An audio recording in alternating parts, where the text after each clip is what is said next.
अब दिन बीतते जाते हैं, हर दिन ऐश, ब्रॉक, मिस्ट्री और सेरेना ऐश के पोकेमॉन्स के ऊपर काफी ज्यादा ध्यान देते हैं और कड़ी ट्रेनिंग करते हैं, जिससे ऐश के पोकेमॉन्स को काफी सारे नए अटैक सीखने को मिलते हैं। खासकर हूपा अपने पीक पर आ जाता है। वो कुछ दिन पहले सिर्फ और सिर्फ एल किंगलर को रिलीज कर पा रहा था, बट अब वो सारे के सारे एट्रो पोकेमॉन्स को स्पॉन कर रहा था, जैसे कि एरोड्रेक या फिर ड्रैकुनोस, बट हाँ, उनको कंट्रोल करने में थोड़ी सी दिक्कतें आ रही थी। ओल्डमैन कहते हैं कि अब हूपा अनबाउंड इनको कंट्रोल करना सिर्फ और सिर्फ बैटल में ही सीख सकता है। इसको यहाँ पर हम ये सब परफेक्टली नहीं सिखा सकते। बाकी जो भी बेसिक काम था वो तो हमने कर दिया है। अब हूपा धीरे धीरे एट्रो पोकेमॉन्स को अच्छी तरीके से कंट्रोल और कमांड करना सीखेगा, जिससे वो पोकेमॉन हूपा अनबाउंड के इशारों पर अटैक करेंगे और हूपा अनबाउंड पूरे के पूरे पोकेमॉन वर्ल्ड तक पर राज कर सकता है। यह सुनकर ऐश काफी ज्यादा खुश हो जाता है। मिस्टी कहती है मतलब ऐश के पोकेमॉन यूनिवर्स टीम में तो एक जगह पक्की है, जो कि हूपा अनबाउंड के सभी लोग इस बात से एग्री करते हैं। ऑल्सो अब तक ओल्ड मैन ने सारे के सारे फ्यूजन पोकेमॉन्स को ट्राई कर लिया था। जितने भी कॉम्बिनेशन पॉसिबल थे वो सारे कर लिए गए थे और ओल्ड मैन ने टॉप 10 फ्यूजन पोकेमॉन्स की लिस्ट भी बनाई थी। ओल्ड मैन कहते हैं कि आज काफी दिनों की कड़ी ट्रेनिंग के बाद मैंने और ब्रॉक ने टॉप 10 स्ट्रॉन्गेस्ट फ्यूजन पोकेमॉन्स की लिस्ट बनाई है, जहां पर हमने तुम्हारे सारे के सारे फ्यूजन पोकेमॉन्स को पर्सनली ट्राई किया है और फिर रैंक किया है। सबसे पहले तो हमें इन 10 पोकेमॉन्स में से सबसे पहले टॉप 3 पोकेमॉन को सिलेक्ट करना होगा एंड उसके बाद ही इन तीनों पोकेमॉन्स को रोटेशन पर यूज कर सकते हो। जो तुम्हें बेस्ट लगता है उसको तब तुम यूज कर पाओगे। ऐश अपने फिस्ट को बंद करता है और कहता है thank you so much grandpa, आपके बिना ये पॉसिबल नहीं हो पाता, क्योंकि अभी तक मैंने सिर्फ और सिर्फ 2 ही फ्यूजन फेनोमेना को ट्राई किया था और इतने कम दिन के अंदर आपने इतने सारे फ्यूजन फेनोमेना को पॉसिबल कर दिया है कि हमारे पास टॉप 10 स्ट्रॉन्गेस्ट फ्यूजन पोकेमॉन्स की लिस्ट है और अब मैं इनमें से 3 को सिलेक्ट कर सकता हूँ रोटेशन पर यूज करने के लिए। आप कमाल के हो। ऐश के ग्रैंडपा एक स्माइल देते हैं और कहते हैं कोई बात नहीं ऐश, मैं तुम्हें हमेशा जीतते हुए देखना चाहता हूँ। अगर तुम पोकेमॉन यूनिवर्स चैंपियनशिप जीत जाते हो तो इससे मेरा भी सपना पूरा होगा और मेरे से ज्यादा प्राउड कोई भी नहीं होने वाला है। ये सुनकर ऐश काफी ज्यादा खुश हो जाता है। ओल्ड मैन उसके बारे में काफी अच्छा सोचते थे और ऐश भी अपने ग्रैंडपा से काफी ज्यादा प्यार किया करता था। ब्रॉक कहता है ऑलराइट, अब मैं टॉप 10 स्ट्रॉन्गेस्ट फ्यूजन पोकेमॉन्स की लिस्ट सुनाता हूँ। अभी तक देखते हुए मैंने और ओल्ड मैन ने कंसीडर किया है कि अब तक का सबसे स्ट्रॉन्ग फ्यूजन पोकेमॉन है एरोड्रेक और ड्रैकुनोस का फ्यूजन। ये दोनों ही ऐसे पोकेमॉन्स हैं जो कि ओरिजिनल वर्ल्ड से बिलोंग नहीं करते हैं।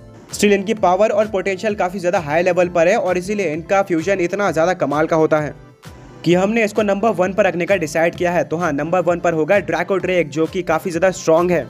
नंबर 2 पर आता है ऐश के ओरिजिनल वर्ल्ड का सबसे स्ट्रॉन्ग पोकेमॉन और इस वर्ल्ड के सबसे स्ट्रॉन्ग पोकेमॉन्स का फ्यूजन।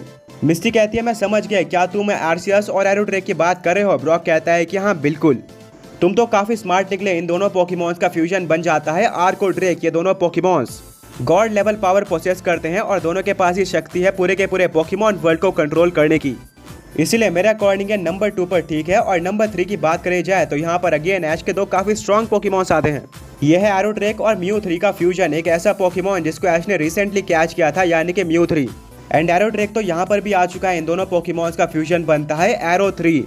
हमने इन दोनों पोकेमॉन्स के फ्यूजन को ट्राई किया और ये भी काफी डोमिनेटिंग लगे। ऐश कहता है ऑलराइट, तो तीनों फ्यूजन्स में एक चीज कॉमन है और वो है मेरा एट्रो का सबसे स्ट्रॉन्ग पोकेमॉन यानी कि एरोड्रेक। ब्रॉक कहता है कि हाँ ऐश, एरोड्रेक की पावर अलग ही लेवल पर है और हम इसको जिस भी पोकेमॉन के साथ फ्यूज कर रहे थे वो अलग ही लेवल का लग रहा था। खासकर ये टॉप 3 फ्यूजन्स ने तो तबाही मचा दी थी और इतना ज्यादा डिस्ट्रक्शन किया था कि मैं तुम्हें बता नहीं सकता। अब ब्रॉक एक एक करके सारे के सारे फ्यूजन्स को बता देता है। नंबर 4 पर आता है एरोड्रेक और रेक्वाजा का फ्यूजन। एक और बार एरोड्रेक यहाँ पर आ चुका था। इस फ्यूजन का नाम क्वाजा ड्रेक है। नंबर 5 पर आता है एरोड्रेक प्लस म्यूटू का फ्यूजन। इस फ्यूजन का नाम एरो 2 है और अब फाइनली सारे के सारे एरोड्रेक के फ्यूजन खत्म हो चुके हैं। नंबर 6 पर ऐसे 2 पोकेमॉन्स का फ्यूजन आता है जिसको हमने काफी पहले ट्राई कर लिया था और इसने शुरू में ही हमें काफी इंप्रेस किया था एंड ये अभी भी टॉप 6 के लिस्ट में कायम है। हाँ, मैं बात कर रहा हूँ ड्रैकुनोस और आर्सियस के फ्यूजन की, जो कि है आर्कुनोस। ये दोनों ही पोकेमॉन्स काफी ज्यादा सॉलिड है। नंबर 7 पर आता है ड्रैकुनोस और म्यू 3 का फ्यूजन, जो कि है ड्रैकु 3।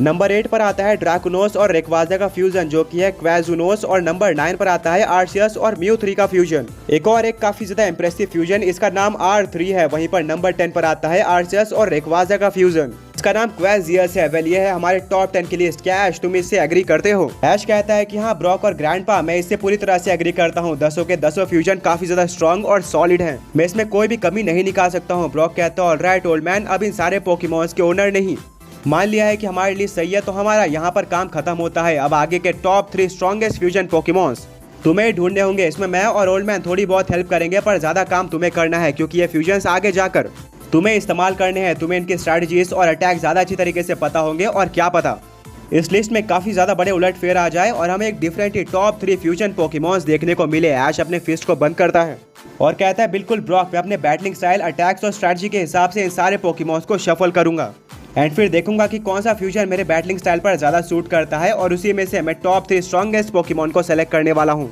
सभी लोग ऐश के बात से एग्री करते हैं, तभी ऐश का फोन रिंग करना स्टार्ट कर देता है। ऐश काफी ज्यादा नर्वस हो जाता है कि क्या अचानक से पोकेमॉन यूनिवर्स चैंपियनशिप की कोई नोटिफिकेशन आ गई है, क्योंकि ऑलरेडी 1 मंथ से ज्यादा हो चुका था और अब धीरे धीरे पोकेमॉन यूनिवर्स चैंपियनशिप स्टार्ट होने का टाइम करीब आ रहा था। ऐश अपने फोन को खोलता है एंड वहां पर उसको मास्क का कॉल देखने को मिलता है। मिस्टी कहती है मास्क, वो भी अचानक से कॉल क्यों कर रहा है। ऐश मास्क का कॉल उठाता है और मास्क कहता है ऐश, क्या तुमने नोटिफिकेशन देखा पोकेमॉन यूनिवर्स चैंपियनशिप के बारे में? न्यू इन्फॉर्मेशन आई है। ऐश कहता है नहीं, मैंने तो नहीं देखा, ये इन्फॉर्मेशन कहाँ पर आई है? मास्क कहता है ये नोटिफिकेशन तुम्हारे पॉकेडेक्स पर ही आई होगी, बट ये हिडन नोटिफिकेशन थी जिससे हमारा पॉकेडेक्स रिंग नहीं हुआ था, तो तुम्हें इसको खुद ही चेक करना होगा। ऐश कहता है ऑलराइट मास्क, ये इन्फॉर्मेशन देने के लिए थैंक यू, मैं अभी चेक करता हूँ। इसके बाद ऐश फोन रख देता है और फिर मैसेजेस में जाकर पोकेमॉन यूनिवर्स चैंपियनशिप की कोई नोटिफिकेशन ढूंढने लगता है। एंड एक नोटिफिकेशन जरूर आई थी जो कि उसको टॉप पर ही देखने को मिल जाती है। ये पोकेमॉन यूनिवर्स चैंपियनशिप कमेटी की तरफ से थी।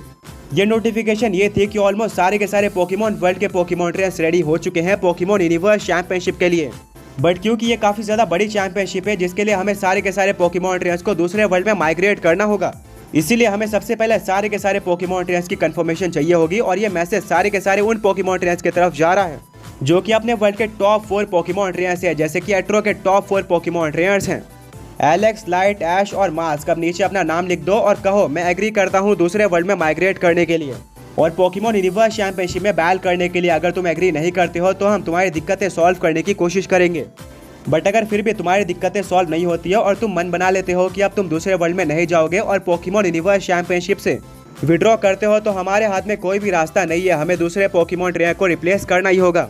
एंड ये काम सिर्फ और सिर्फ 1 हफ्ते के अंदर किया जाएगा। एक डिजर्विंग पोकेमॉन ट्रेनर को किसी और पोकेमॉन ट्रेनर की जगह प्लेस मिल जाएगी टॉप 4 पोकेमॉन ट्रेनर्स में। ओल्ड मैन कहते हैं कि ऐश, इसमें तो तुम्हारा कोई डाउट ही नहीं है, तुम्हें तो पोकेमॉन यूनिवर्स चैंपियनशिप में जाना ही है। वेल, ऐश रिप्लाई करता है कि मेरा नाम ऐश केचम है, मैं बिल्कुल टॉप 4 एट्रो पोकेमॉन ट्रेनर से बिलोंग करता हूं और मैं दूसरे वर्ल्ड में माइग्रेट करने के लिए रेडी हूं और पोकेमॉन यूनिवर्स चैंपियनशिप में भी पार्टिसिपेट करना चाहता हूं। वेल, अब ऐश मैसेज को सेंड कर देता है एंड अब उसका काम हो चुका था। मिस्टी कहती है वो कौन सा पोकेमॉन ट्रेनर होगा जो कि इतनी ज्यादा मेहनत करने के बाद भी इस लीग से विड्रॉ करना चाहेगा, बट शायद उनको नहीं पता था कि चारों पोकेमॉन ट्रेनर्स में से एक ऐसा पोकेमॉन ट्रेनर था जो कि पोकेमॉन यूनिवर्स चैंपियनशिप से बिल्कुल लास्ट मोमेंट पर विड्रॉ करने वाला था, इतना दूर आने के बाद भी।